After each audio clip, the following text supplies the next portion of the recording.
My name is Magdalena. I'm a bridal consultant at Bel Fiore Bridal. Today I will show you how to lace up a dress and a corset back wedding gown. This is how you start. You want both of your strings to be the same length. So you will put them away from the dress like that and see they're about the same.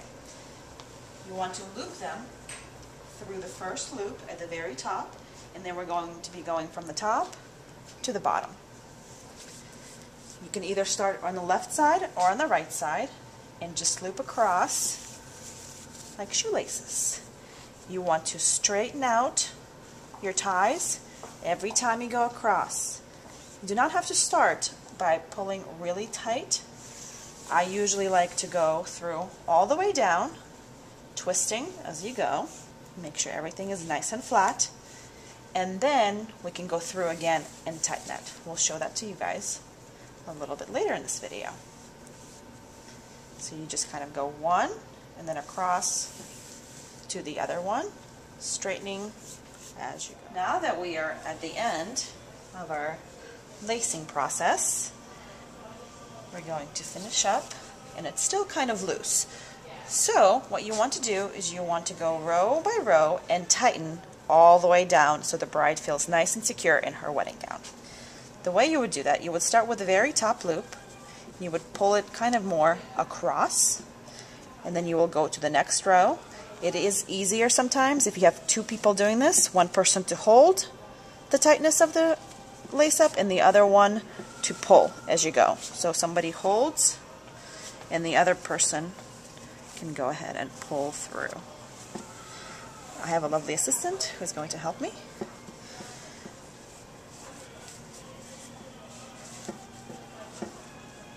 Okay. And you want to alternate or do the same job. You're going to tighten it all the way through down to the very, very bottom. And if the bride needs it to be looser, you can loosen it up. If you want to go tighter, you can go tighter.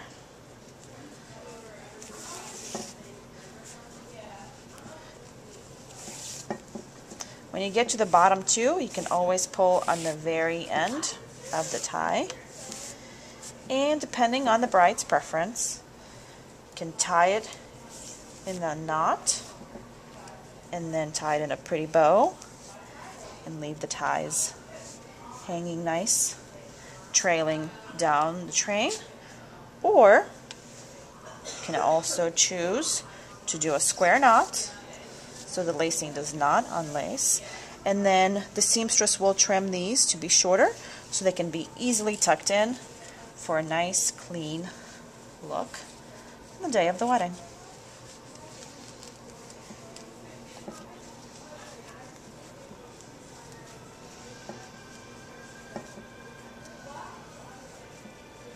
We usually recommend that somebody does come with the bride on her last fitting so we can show you and teach you how to lace up a perfect corset back.